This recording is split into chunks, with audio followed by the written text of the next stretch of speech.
Seberapa bahaya ya dok GERD ini? GERD ini membuat seseorang tidak nyaman. Tetapi apakah bisa sampai membuat orang jadi meninggal dok? Bisa Sebetul- bisa sampai meninggal?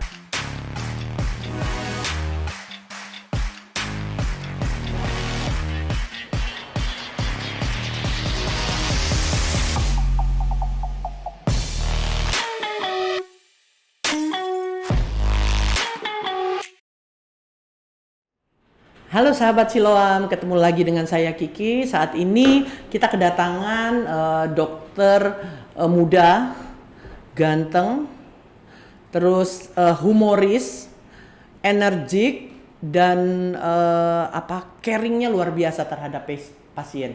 Dokter Krisma Kurnia, spesialis penyakit dalam. Apa kabar dokter Krisma? Luar biasa Bu. Ini kayaknya habis outing nggak lemes ya dok ya kemarin pas outing energik banget ya. Tambah semangat. Tambah semangat. Oke. Dok, apa dok setelah fase COVID nih ya dok ya, pasti sibuk banget tuh kemarin pandemi, terus sekarang apa kegiatan dokter nih dok selain praktek?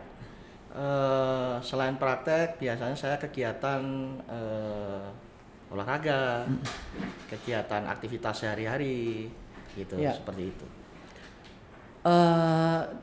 Tapi dokter saya dengar dokter suka nyanyi juga ya dok ya?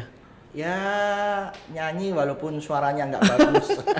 Olahraga apa Dengerin dok? musik. Oh gitu. Jadi semacam terapi healing lah. Oke.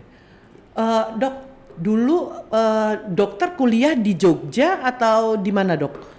Saya lahir di Jogja. Ya. Kemudian SD sampai SMA saya di Jogja. Baru saya kuliah saya di Jakarta. Oke. Dokter, jadi kalau dokter olahraga nih dok, dokter masih menyempatkan waktu karena saya lihat ini kan dokter pasiennya banyak banget, terus waktunya terbatas. Olahraganya dok, olahraga apa yang biasanya dokter lakukan? Yang sebetulnya semua olahraga itu saya suka. Hanya kemudian lebih olahraganya itu saya lebih bisa di tenis meja dan bulu tangkis. Dan masih rutin itu dok? Ya. Oke, luar biasa ya dok ya, untuk Ya. menjaga kebugaran dok. Ya, karena olahraga itu kalau sudah hobi melakukannya itu dengan senang hati. Nah,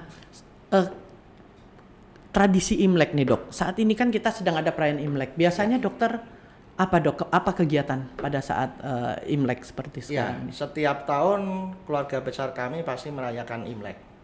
Nah, kebetulan Imlek tahun 2023 ini itu show-nya adalah kelinci, ya. Jadi keluarga besar kami biasanya akan mengawali dengan makan-makan. Nah, makannya besok. Oh iya, yang tradisinya ya dok ya. Iya. Saya Jadi- kalau Imlek iya Jadi pasti. satu hari sebelum Imlek, malam harinya kami pasti makan bersama keluarga besar. Oh, iya. Lalu setelah itu besoknya tanggal 23 Januarinya hari Minggu kami Imlekan. Keluarga di Jogja, banyak di Jogja semua dok? Keluarganya semua di Jogja kecuali koko saya nomor 1 di Jakarta. Oke. Dok, sekarang kita ngobrol tentang Karin dok. Apa sih dok yang membuat dokter itu dulu memilih saya kayaknya pengen jadi dokter nih gitu. Itu apa dok? Kalau boleh saya jujur, Iya. karena Harus jujur dok. Karena begini, dulunya itu saya tidak memilih dokter. Oke. Jadi passion saya itu tidak di dokter. Oke. Jadi waktu itu memang saya, ya kalau anak kecil ditanyain soal cita-cita pasti banyak yang muluk-muluk ya. Ya. Saya mau jadi presiden, Presiden. saya mau jadi dokter, gitu Kayak ya. saya dulu ya. Ya, sampai dengan SMP SMA itu saya malah tidak punya cita-cita. Jadi saya tidak terpikir apapun tentang cita-cita. Ya seperti air mengalir saja. Jadi saya jalani itu SMA selesai, kemudian kuliah selesai, SMA selesai, kemudian waktu itu pendaftaran di kuliah itu kebetulan saya masuknya kan di IPA waktu itu. Oke. Pas Ya. SMA ya, Dok ya? Ya, pas SMA, IPA. Nah, saya tidak punya cita apa-apa. Kemudian baru menjelang mau berakhirnya SMA, kelulusan itu, saya mendaftar di UMPTN, saya tidak terjaring, tidak masuk. Oh. Kemudian saya akhirnya kuliah di Jakarta, di Iya. universitas swasta. Iya. Dan sebelum masuk ujian itu di Gelora Bung Karno, Iya. kebetulan itu saya ingat betul, Iya. ratusan ribu mahasiswa itu calon mahasiswa untuk ujian, itu saya mengisinya itu adalah teknik mesin. Oh, universitasnya, Dok, waktu itu Universitasnya saya di Trisakti. di Trisakti. Oh. Ya. Justru malah ngisi teknik mesin, Dok. Satu teknik mesin, yang kedua adalah teknik elektro. Oke. Kenapa? Karena ini hanya hitung-hitungan secara manusia, secara otak saya saja. Iya. Jadi kami 5 bersaudara. Jadi cowok pertama, kedua cowok, Iya. yang ketiga cewek, yang keempat, kelima ini Iya. cowok. Kebetulan saya adalah anak bungsu. Iya. Nah, kakak saya itu sudah ada elektronya 2. Nomor 1, 2 ini elektro. Oh. Cicit saya ekonomi. Koko saya yang nomor 4 ini kedokteran. Oke. Nah, saya akhirnya berpikir sudah saya teknik mesin saja. Karena saya ingin waktu itu angan-angannya adalah ngotak-ngatik mesin supaya bisa cepat dan akhirnya menjadi pembalap. Oh, sebenarnya mau jadi pembalapnya malah, Dok. Ya. Jadi antara pembalap atau antara mekanikal ya, mekaniknya ya. Kok jadi jauh banget ya, Dok? Gitu kan. Tetapi Iya. waktu itu papi saya mengatakan saya pengen punya 1 dokter lagi. Oh. Supaya 2 elektro, 1 ekonomi, 2 dokter. Ya.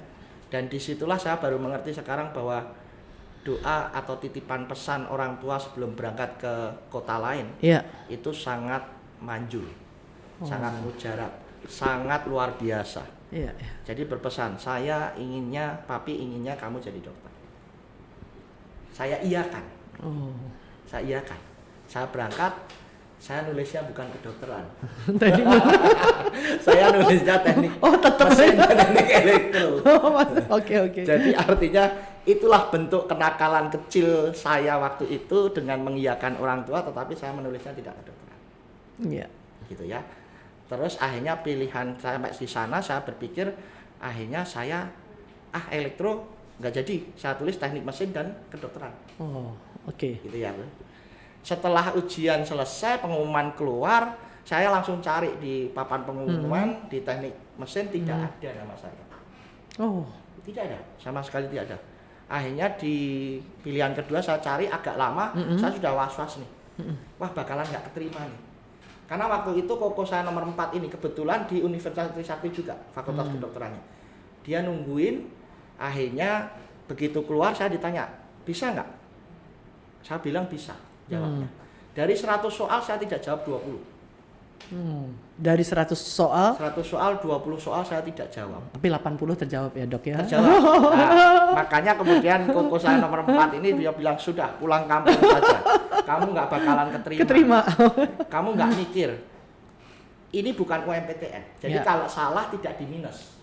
Akhirnya Jadi isi aja. akhirnya balik ngelamar kuliah, ngelamar di Jogja, Dok. Kedokteran. Jadi ya itu UMPTN saya nggak terima. Akhirnya keluar pengumuman, ternyata nama saya masuk ke kedokteran. Dan lebih ajaibnya lagi, walaupun tidak menjawab 20, saya tidak yakin 80 itu semuanya betul. Ternyata itu peringkat 2. Gitu, Dok. Luar biasa, itu doa orang tua ya, Dok ya. Luar biasa. Makanya bagi sahabat silam, doa orang tua, pesan orang tua itu luar biasa. Ya. Ya. Ya, Dok. Selama dokter bekerja nih, Dok, apa yang paling berkesan, Dok? Selama bekerja melayani pasien gitu. Ada hal-hal yang berkesan nggak, Dok? Oh pasti banyak, Bu.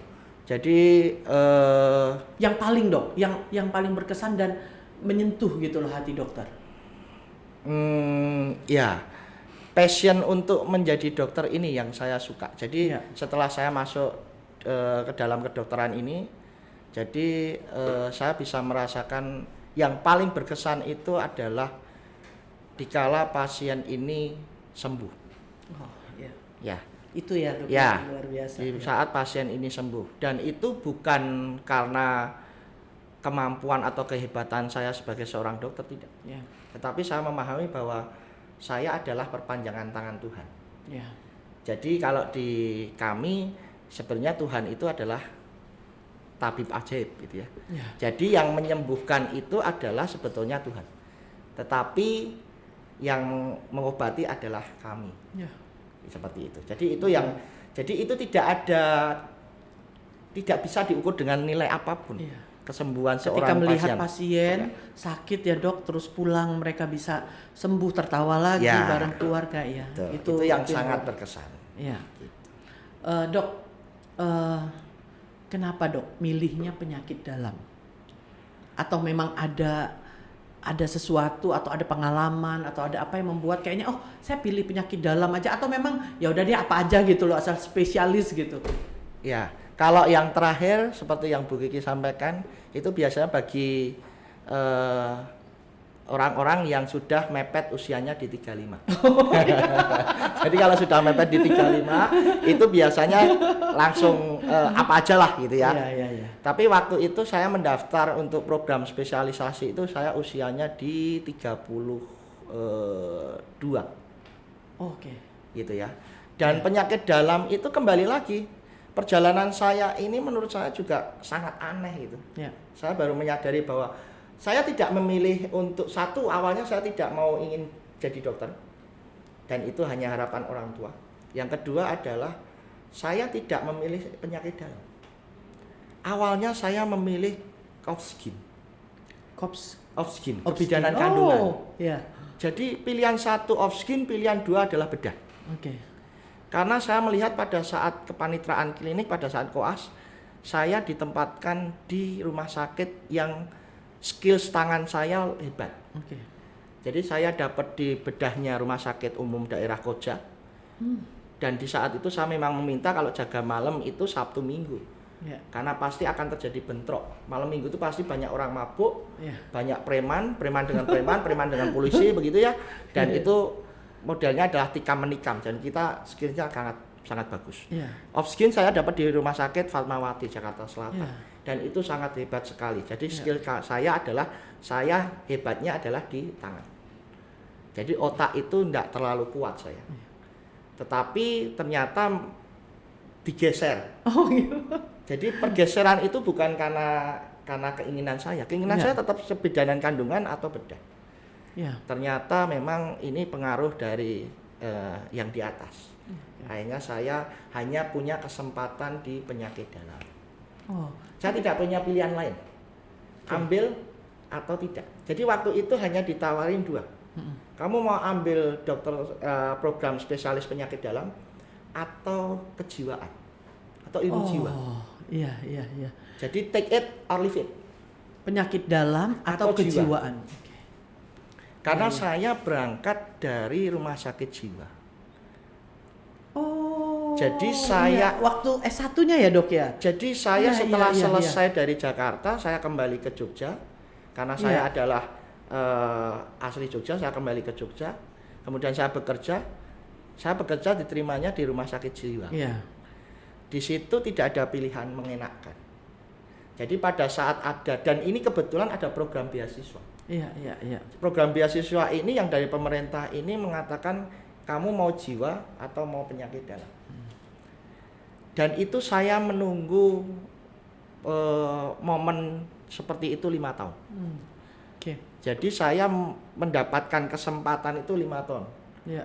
4 tahun pertama itu beasiswa itu hanya untuk jiwa saja. Iya.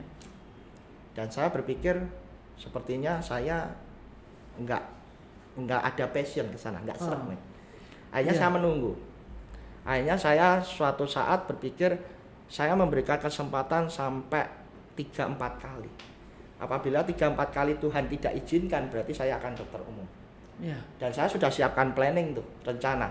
Karena pada saat saya selesai dokter, saya adalah dokter plus. Plusnya apa? Karena saya mendalami akupunktur. Luar biasa ya dok ya. Jadi begitu saya tidak keterima spesialisasi, saya akan berangkat ke China untuk Dalami advance, itu. mendalami. Karena basicnya ada di Indonesia, saya sudah mendalami akupunktur, tapi advance-nya saya harus berangkat ke China. Dan sampai saat ini untuk ilmu Masih. akupuntur itu masih ya dok ya? Masih. Tapi kan saya dengar dokter juga ambil itu ya dok ya, apa pendalaman di endoskopi ya dok? Oh ya, ya. Jadi kalau di penyakit dalam itu yang ada skills itu hanya kemoterapi, hemodialisa, dan gastroskopi. Ya. Kalau di bagian jantung itu ada kateterisasi. Ya. Nah, karena kami lebih memperdalam penyakit dalam bukan ke jantungnya, makanya hanya ada 3, hemodialisa, kemo, atau endoskopi. Ya. Akhirnya saya ambil endoskopi.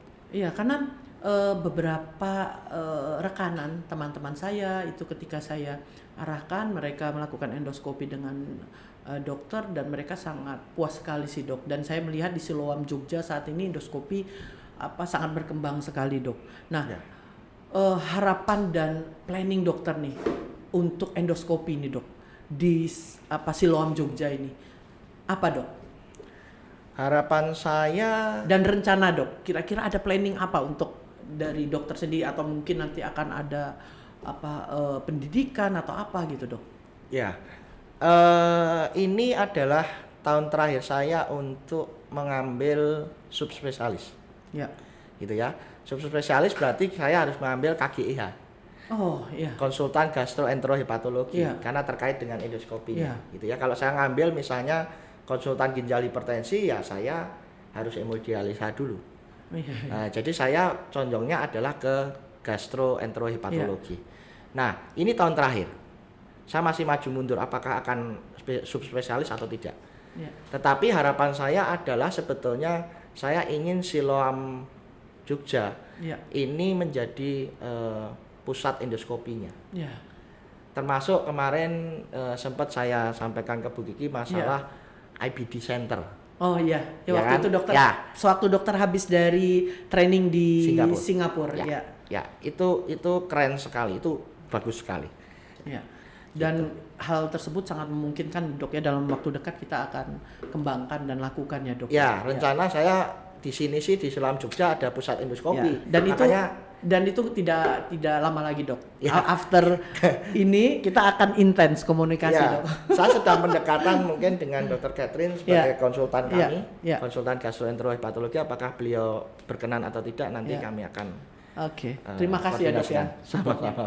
Dok, kan lagi trending nih dok. Ini kalau kita bicara endoskopi kaitannya dengan GERD itu ya dok ya, erat sekali gitu ya dok. Jadi ini kan lagi trending salah satu atlet PON Papua itu kan meninggal nih dok karena GERD. Nah sebenarnya kita sekarang lagi bahas GERD ini dok, yang memang saya melihat kok saat ini jadi banyak menjadi pembicaraan publik. Dok, seberapa bahaya ya dok GERD ini? GERD ini membuat seseorang tidak nyaman. Tetapi apakah bisa sampai membuat orang jadi meninggal dok? Sebetul- Bisa sampai meninggal? Tidak, Oke. tidak. Jadi yang membuat penyakit lambung ini menyebabkan seseorang kehilangan nyawa Iya. itu karena perdarahan. Oh. Perdarahan lambung. Oh, oke. Ya kan? Kalau perdarahan lambung biasanya dia akan keluar melalui mulut atau melalui dubur. Oh, oke. Sehingga kalau perdarahan ini tidak dihentikan, maka darahnya akan lama-lama habis. Oh. Dan itu yang mengancam nyawa. Dan itu dan harus segera dilakukan penanganan ya dok ya. Betul. Ketika terjadi itu. Betul. Jadi saya ingin meluruskan bahwa banyak isu masyarakat mengatakan bahwa GERD itu bisa menyebabkan kematian. Ya. Itu tidak betul. Ya, dan karena teman-teman saya terus terkadang lingkungan itu banyak juga dok yang masih berpikir waduh itu penyebabnya itu karena GERD-nya tuh. Saya mikir masa sebahaya itu kalau ternyata ya saya dapat pencerahan nih dok dari Ya, dokter. memang banyak ya, banyak informasi, banyak isu di masyarakat yang simpang siur. Makanya sore hari ini sangat bagus Ya. untuk kemudian saya harus meluruskan bahwa GERD itu sebetulnya adalah suatu kondisi asam yang balik ke atas, Ya. atau kita sebut sebagai reflux asam yang dari lambung kemudian naik ke kerongkongan. Nah, salah satu gejala atau ciri khas GERD itu adalah heartburn. Oke. Heartburn itu adalah dada seperti panas terbakar. Ya. Dan para sahabat Siom coba lihat bentuknya lambung itu kan modelnya seperti ini. Nah, itu kalau diletakkan di dalam ulu hati di tengah sini dia bentuknya begini. Oke. Oke. Maka begitu ada reflux, sisi kiri yang akan kena. Karena dia meliuknya, melengkungnya itu ke kiri, bukan ke kanan. Oke. Sehingga pada saat naik dia akan ke kiri. Nah, GERD itu disamakan dengan heart attack, serangan jantung. Ya, dan mirip ya dok ya gejalanya ya dok ya. Mirip. Betul. Itu mungkin yang membuat Satu-satunya Oke. kunci adalah Iya, yang iya. ngomong bahwa GERD, itu meninggal karena GERD. Yang meninggal ini usianya berapa? oh, Kalau Iya, iya, usianya sudah usia metabolik 40 ke atas, dan zaman sekarang itu 35 ke atas. iya, iya. Oleh karena junk food, fast food, tidak Iya. olahraga, low activity, Iya. gitu ya, sehingga terjadilah kondisi hipertensi, diabetes, kolesterol, Oh. gitu ya. Nah, kalau usianya muda, berarti itu tidak mematikan.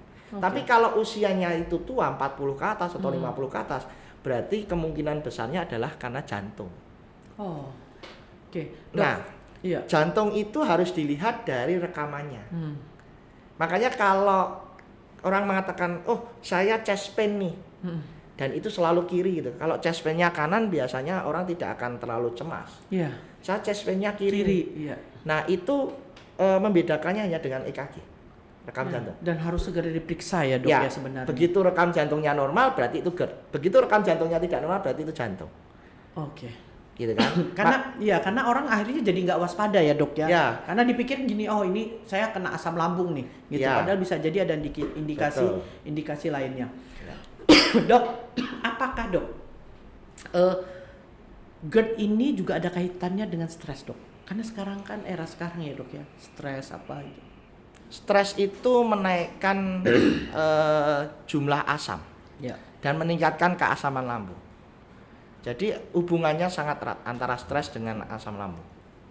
Oh iya, karena mungkin kalau kita lihat ya dok ya di era sekarang di mana pasca pandemi banyak sekali nih dok permasalahan ya dok ya, kita lihat di permasalahan sosial di masyarakat. Nah terkadang tingkat stressing masyarakat itu jadi tinggi, dan saya lihat itu GERD ini menjadi penyakit yang fenomenal nih dok. Jadi banyak sekali kalau saya lihat teman-teman saya apa ya GERD, penyakitnya itu GERD, dan saya tidak tahu ya apa karena ya itu tadi salah satunya adalah ya karena kondisi ya sosial saat ini di mana kecemasan, stres gitu loh. Itu bisa membuat ini menjadi penyakit ini menjadi semakin meningkat ya dok ya. Ya memang stres ini sangat sering terjadi. Iya. Dan GERD ini tidak memandang usia, gitu ya. Iya. Memang ada hubungan stres psikologis dengan penyakit GERD, banyak kasusnya banyak sekali. Iya.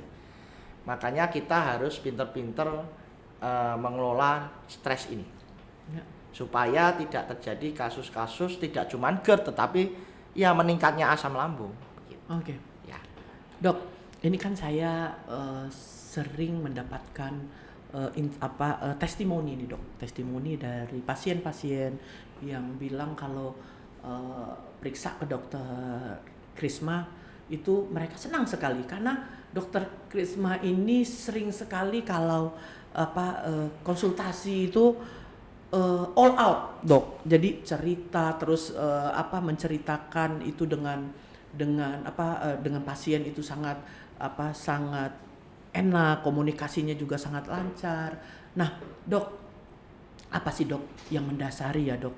Ketika dokter melayani pasien, dokter bisa setotalitas itu dok? Kadang kalau kita ngelihat kan dok, orang kadang kalau mau periksa, aduh kalau dokter itu sedikit bicara misalnya. Ya. Kadang kalau udah banyak kecapean gitu ya dok ya, kadang aduh kita juga bisa sangat mengerti. Tapi kan dokter di tengah jadwal yang padat itu, saya selalu mendengar dokter sangat-sangat antusias gitu melayani pasien. Apa dok yang bisa membuat dokter? Kembali lagi kepada kebahagiaan yang saya dapat. Iya. Jadi saya ingin pasien saya mengerti kondisinya, Iya.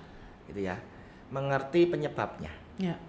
Sehingga dengan mengerti penyebab dan kondisi kesehatannya, maka dia akan bisa berusaha untuk melakukan pencegahan atau preventif. Iya.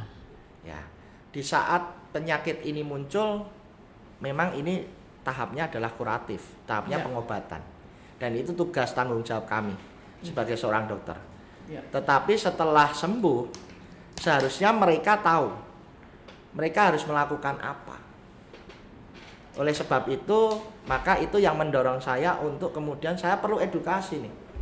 Saya perlu edukasi. Iya. Karena edukasi ini penting. Sebetulnya terapi itu kalau mau di dokter siapapun yang bidangnya sama, kemudian rumah sakit lain, itu terapinya sama. Iya, tetapi memang kadang bagaimana komunikasi ya dok ya, dengan dokter itu kadang membuat ketenangan ya dok ya. Jadi kita sedang sakit, ketenangan itu berapa persen itu sudah menyembuhkan dok ya. Betul. Kelemahannya hanya satu. Ya. Membutuhkan waktu lebih lama. Ya. Sehingga kalau jumlah pasien ini meningkat, itu kemudian menjadi lebih lama. Kalau bagi kami tidak masalah. Iya. Tapi untuk beberapa pasien yang menunggu antrian setelahnya itu yang menjadi masalah, gitu ya. Sehingga ya itu kembali lagi kepada passion atau karakter dari seorang dokter, karena masing-masing kan mempunyai keunikan masing-masing gitu. Ya. Oke. Dok, resolusi dok di tahun 2023 ini, dokter apa dok resolusi dokter yang sebenarnya sudah dokter planningkan gitu di 2023, yang dokter harapkan gitu? Yang saya harapkan ya skills untuk endoskopi saya semakin meningkat. Ya, dan itu sih sudah tidak bisa sudah tidak bisa dikatakan lagi ya, maksudnya semua pasien saya lihat juga pasien dokter terus meningkat, apalagi endoskopi. Saya juga miss juga gitu dokter, bagaimana dokter melakukan apa tindakannya dok ya waktu awal, terus dokter melakukan training atau apa itu luar biasa sih dok. Resolusinya tetap bertahan di Rumah Sakit Siloam Yogyakarta semua. Terima kasih ya dok ya. Memang saya juga melihat supportnya dokter juga luar biasa, dan semoga nanti kita bisa lebih banyak ya dok ya melayani pasien sebanyak-banyaknya, pasien yang membutuhkan, dan saya berharap ke depan dokter dengan Siloam Jogja kita bisa saling berkembang tumbuh ya dok, semata-mata untuk melayani pasien. Dok, satu lagi terakhir ini dok, pesan dok untuk sahabat Siloam, kira-kira dokter ini apa yang mau dokter sampaikan ke sahabat-sahabat Siloam kita? Siapa tahu ada pesan khusus gitu dok. Oke. Pesan khusus untuk para sahabat Siloam terkait dengan bidang yang saya tekuni ya. Iya dok. Jadi yang pertama adalah mulutmu adalah penyakitmu. Karena kan yang sudah ada kan mulutmu adalah harimaumu. Jadi harus semua sumber dari sini ya dok ya. Mulutmu adalah penyakitmu. Satu, itu hashtagnya begitu. Mulutmu adalah penyakitmu. Jadi hati-hati jaga mulutmu. Karena faktor yang tidak bisa dokter cegah, tidak bisa dokter otak-atik, itu hanya faktor usia.